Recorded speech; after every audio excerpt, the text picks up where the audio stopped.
안녕하십니까, 태백산직입니다. 한글으로 읽는 조선 왕조실록 태조 제2편입니다. 작가는 박영규가 되겠습니다. 국호를 조선으로 정하게 된 배경. 이성계는 왕위에 오른 직후 국정에 대한 강령 17개조를 발표하는 등 건국 후의 제반 조처를 강구하였는데, 이 중에서 가장 시급한 현안이 국호를 개정하는 일이었다. 그래서 이성계는 중추원사 조림을 명예 파견하여서 신정권의 수립을 알리는 한편 국호를 개정하겠다는 뜻을 전했다. 이에 명태조 주원장은 신정권의 수립을 승인하면서 국호 개정에 대해서도 신속하게 보고해 줄 것을 요청했다. 명으로부터 국호 개정이 승인되자 이성계는 원로들과 백관을 한자리에 모아 국호를 의논하도록 했으며, 그 결과 조선과 화령이라는 두 명칭이 정해졌다. 조선은 당군조선, 기자조선 등 역사적인 맥을 잇는다는 의미에서, 그리고 화령은 이성계의 출생지라는 이유로 채택된 듯하다. 이 화령이라는 지명은 원래 화주목이었는데 공민왕 시대에 화령부로 개칭되었다가 국호를 조선으로 확정한 1393년에는 이성계의 외조부 출생지인 영흥진의 이름을 따서 영원히 흥한다는 뜻인 영흥으로 다시 바뀌었다.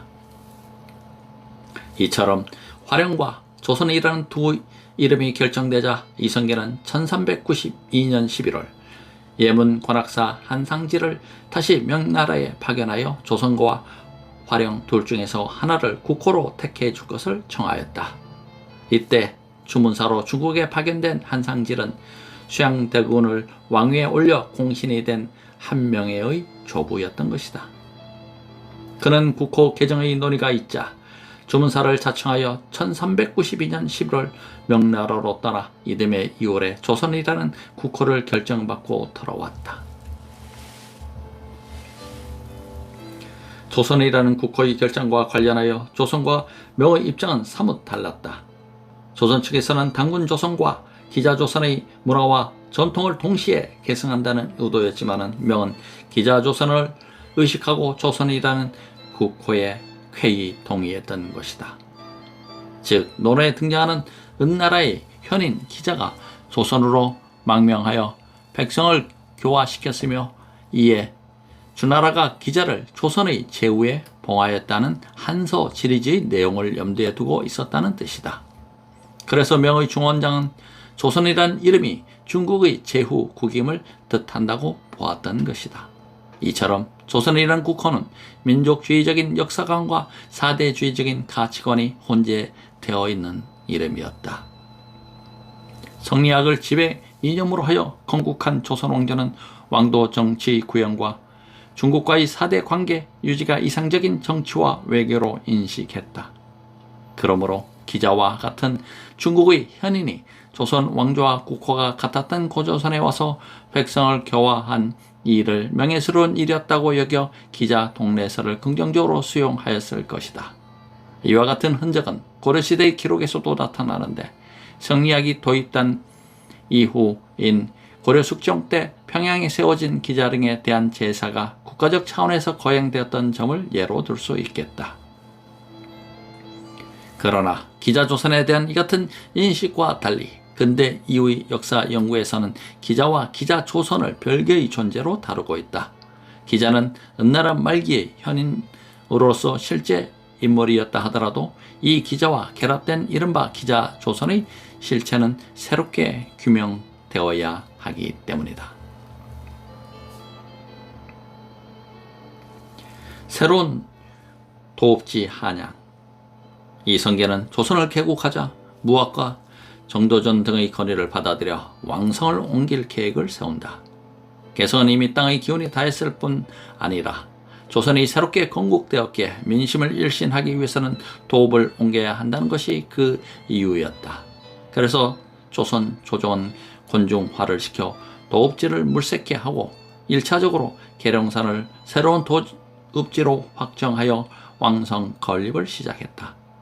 그러나 계룡산은 지역이 협소하고 교통이 불편하다 없었다는 하륜의 주장에 따라 도읍제는 다시 한양으로 변경되었다. 한양은 백제 초기의 근거지인 신라가 삼국을 통일할 때에는 한산주로 불리었고 이후에는 구주의 하나인 한주로 불리다가 경덕왕 14년인 755년에 한양군이 설치되면서 한양이란 지명을 얻게 되었다. 또한 고려시대에는 왕이 서경인 평양과 남경인 한양에 궁궐을 짓고 돌아가면서 머무르면 국운이 크게 융성한다는 지론에 따라 숙종 5년인 1101년에 북악산 기슭에 궁궐을 짓기도 했다. 그러나 이런 역사적 배경을 가진 한양은 왕성지로서의 기운이 강하다는 이유 때문에 한때 고려 왕조의 경계를 받기도 했다. 일찍이 도참 사상의 대가로 잘 알려진 신랑의 고승 도서는 한양은 전국 산수의 정기가 모두 모이는 곳이기에 반드시 왕성이 들어설 것이며 왕성의 주인은 이씨가 될 것이라는 기록을 남긴 바 있다. 고려 왕조는 이를 염려하여 고려 중엽의 윤관으로 하여금 북악산 남쪽에 오얏 나무를 심었다가 그것이 무성하게 자라자 베어버리게 했다. 이는 곧 오얏의 성한 기운을 없애 이씨가 왕조를 세우지 못하도록 하겠다는 의미였다. 조선이 도선의 이런 주장을 무시할 리는 없었다. 조선 조정 정도전과 무학으로 하여금 한양의 형세를 살피게 했고 마침내 새 왕도로 적합하다는 결론에 도달했다. 그러나 한양을 도읍지로 결정하긴 했지만 궁궐터는 쉽게 확정하지 못했다. 당시 최고의 풍수학자들인 무학, 정도전, 하륜 등이 각각 다른 곳을 지목하고 있었기 때문이다. 계룡산 청도를 반대했던 하륜은 무학산 지금의 연희동 일대 아래 토성을 지어야 한다고 주장했지만 무학은 그 국면이 작고 형세가 왕궁이 들어서기에 적당하지 않다는 이유로 일찌감치 논의에서 제외되었고 정도전과 무학대사의 주장이 팽팽히 대립하게 되었다. 무학은 인왕산을 진산으로 하고 북악과 남산을 좌우의 용으로 삼아야 한다고 했지만 정도전은 대왕은 남쪽을 향하는 법이지 동쪽을 하지 않는 것이 기본이라고 하면서 북악산 아래쪽을 굳고 주장했다. 이에 무학은 화산인 관악이 정면으로 바라 보이는 곳에 궁을 안치면 관악산의 화기가 뻗쳐 우환이 끊기지 않을 것이라고 반박했다.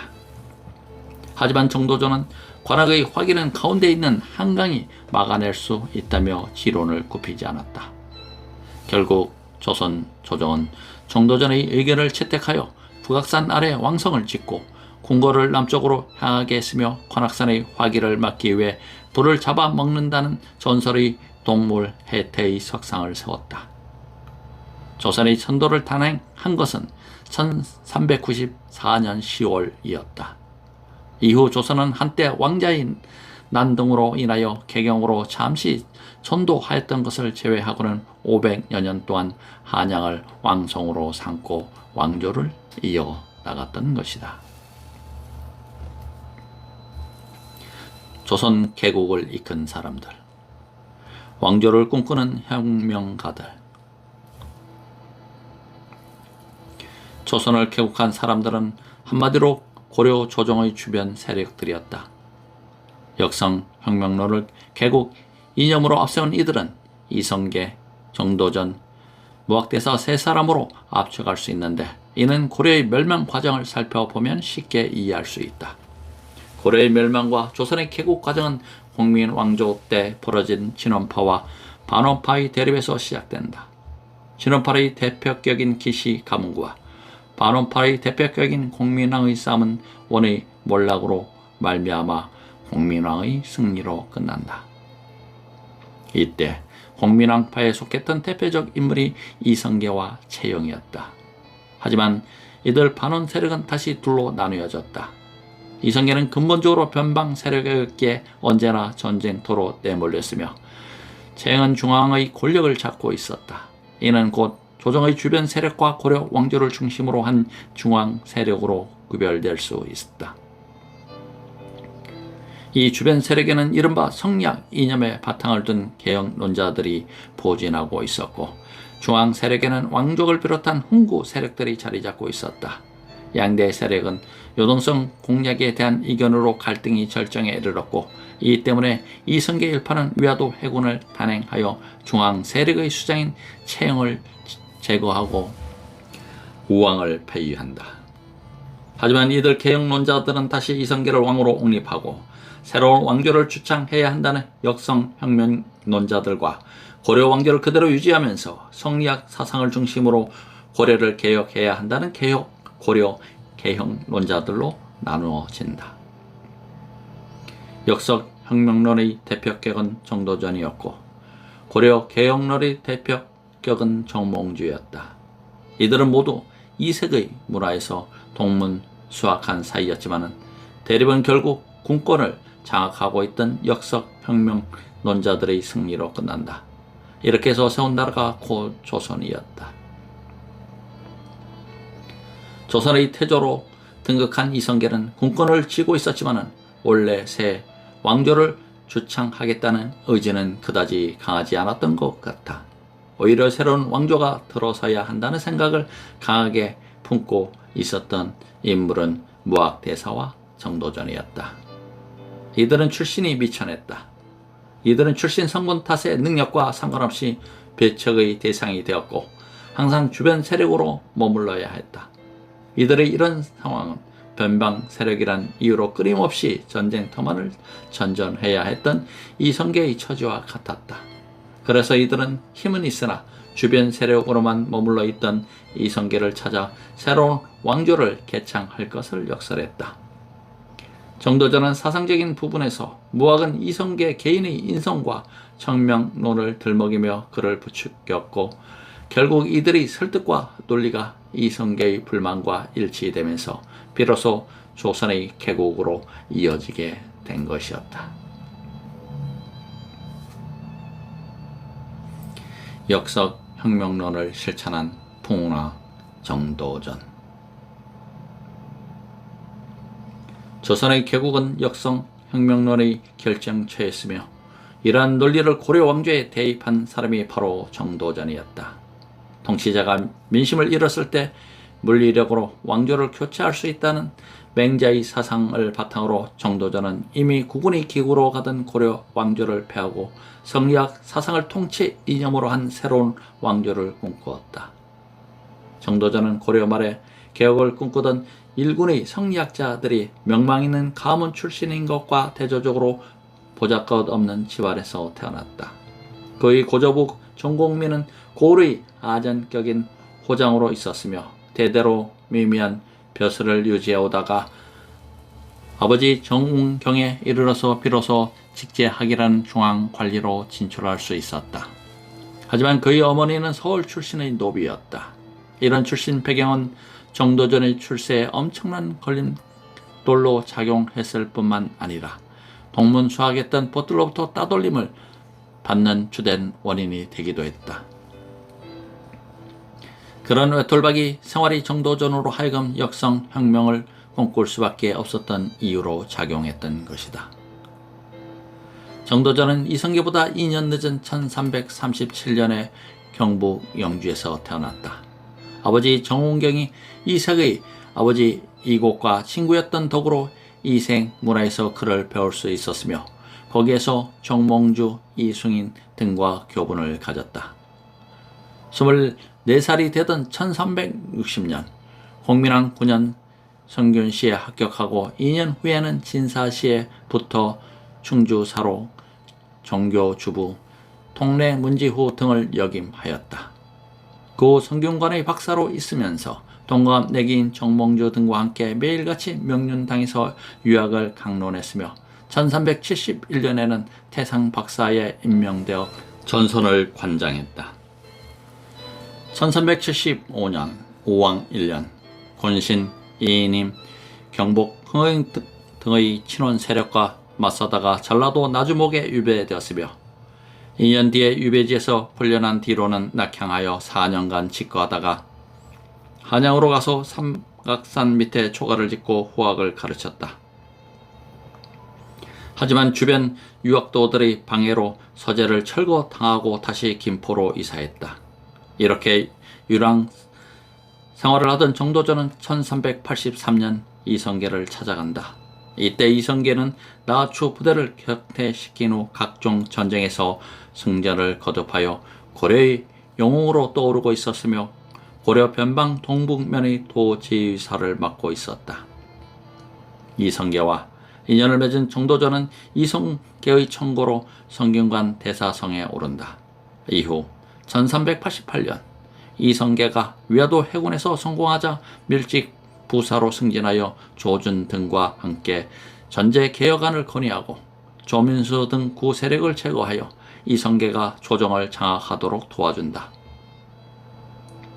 그리고 이듬해 정몽주 등과 함께 우왕의 아들 창왕을 폐하고 공양왕을 옹립하여 자명 공신에 봉해지고 1391년 상군도 총재부 우군 총재사가 되어 병권을 장악한다. 그러나 다음해 봄 이성계가 상향 중에 낙마하여 병상에 누워있는 동안 정몽주, 김린양 등의 탄핵을 받아 또다시 유배 생활을 하게 된다. 이때 정몽주 등이 그를 탄핵한 주된 이유는 가풍이 부정하고 가계가 불명확하다는 것이었다. 그러나 정도전을 탄핵한 실제 목적은 이성계를 제거하기 위한 것이었다. 이러한 정몽주 일파의 정치적 공략의 위기감을 느낀 이방원은 급기야 정몽주를 살해하는 등의 극단적인 조치를 단행한다. 이방원에 의해 정몽주가 격살당하자 정도전은 유배지에서 풀려나와 그의 7월에 조준, 남원 등 50여 명과 함께 이성계를 왕으로 추대하여 마침내 조선을 개국하였다. 조선의 개국은 정도전의 역성혁명론의 실천인과 동시에 그가 염원하던 유계적 왕독 정치의 실습장이 되었다. 정도전은 꿈에도 그리던 새 왕조 주창에 성공하자 성리학적 이념을 바탕을 둔 왕도 정치의 실현을 위해 매진했다. 우선 조선 경국전을 편찬해 새로운 법제도의 틀을 닦았으며 도읍을 옮겨 새 왕조의 면모를 넓혔고 경제의 문감을 저술하여 재상, 대간, 수령, 문간의 직책을 확립했다. 또한 명의 공물 요구가 거세지자 요동 정벌을 계획하고 훈량미 확보, 진법, 훈련, 사병 혁파 등을 적극적 추진해 병권 집중 운동을 펼쳐 나간다. 이러한 하부 조직에 대한 개혁뿐 아니라 경제의 문감 별집을 저술해 왕이 나아갈 길을 밝혔으며 불시 잡변을 저술하여 승류, 억불 정책의 이론적 기초를 확립하였다. 그러나 정도전의 이 같은 노력은 사병 혁파의 위기를 느낀 이방원의 무력 동원으로 중도에서 좌절되고 만다. 정도전의 세력이 날로 강해지자 이방원은 자신의 형제들과 힘을 합쳐 그를 제거해버렸던 것이다. 정도전은 어린 세자 방석을 교육시켜 재상이 중심이 되는 왕도 정치의 실현을 꿈꾸었지만은 왕권과 자신의 입지가 약화되는 것을 두려워한 이방원은 사병을 이끌고 내습하여 그를 살해하고 더불어 세자 방석도 죽어버렸다. 이때가 1398년 정도전의 나이 62세였다. 정도전은 자신을 한 나라의 장량에 비유하며 조선의 개국에 자신의 공이 가장 컸음을 공경연하게 자랑하곤 했다. 그리고 한고조 유방이 장량을 이용한 것이 아니라 장량이 한고조를 이용해 한나라를 세웠다고 말하면서 자신이 이성계를 이용해 역성혁명으로 조선을 개국했다고 역설하기도 했다. 이러한 지나친 자부심이 결국 그의 죽음을 자초했는지도 모른다. 하지만 그가 조선에 끼친 영향은 대단한 것이었다. 역성혁명 이론에 입각해 이성계로 하여금 조선을 개국하게 했고 한나라의 근본이 되는 법제를 확립하고 민심을 수습하기 위해 천도를 단행했다. 그뿐 아니라 조선의 개국 이념인 유교 사상을 사회 속에 확립시켰고 재상이 중심이 되는 왕도 정치를 내세워 왕의 바른 길을 가르쳤다. 또한 명의 공물 요구가 지나치자 요동 정발론을 맞서며 정치적 독립을 실행했고 병권 집중화 운동으로 군권을 안정시켰다. 이렇듯 정치, 경제, 사회, 병법 등 모든 분야에서 두각을 나타내며 조선 개국을 이끌었던 그가 후대에 이르러서 오히려 두 왕조를 섬긴 변절자 또는 단지 처세에 능한 모사가로 인식된 것은 태종의 집권 권력 집착에서 비롯된 정권 탄탈을 미화시키려는 조선 왕조의 의도적인 매도 때문일 것이다.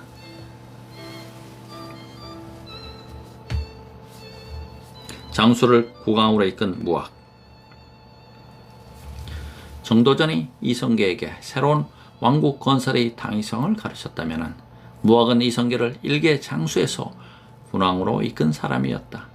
다시 말해 정도전이 이성계를 통해 성리학적 이상 국가를 건설하려고 했다면 무학은 이성계에게 군왕이 될 수 있는 확신을 심어주었다. 이처럼 조선을 개국하는 데는 정도전의 역할 못지않게 무학의 공헌도 지대했다. 무학은 1327년 경상도 합천에서 태어났다. 속성은 박씨로 대몽 항쟁의 명장 박서의 5대 손으로 알려져 있다.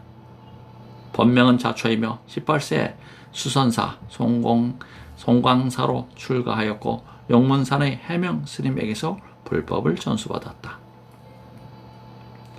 무학의 부모는 고려말 당시 해안 지방에 자주 출몰하던 왜구에게 끌려가다 간신히 탈출하여 안면도에서 갈대로 삿갓을 만들어 팔던 하층민이었다.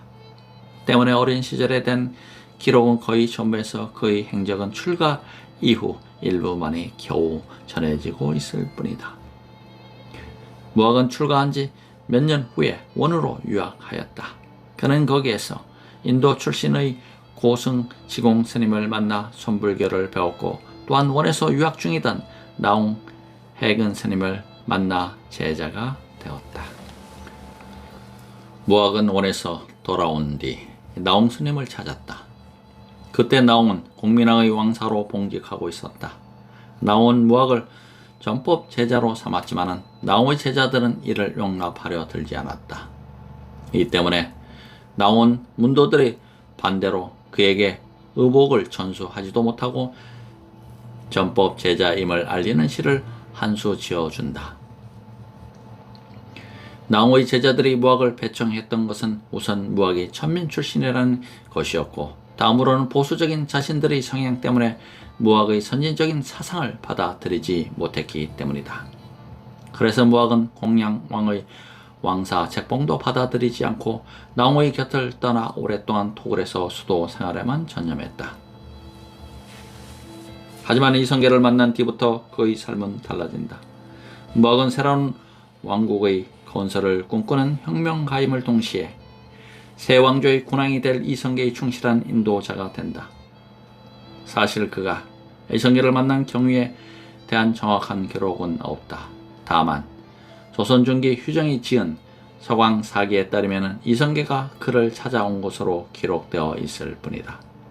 무학은 천문지리와 음양도참 설에 밝았고 파잠정과 해몽설에 능했던 모양이다.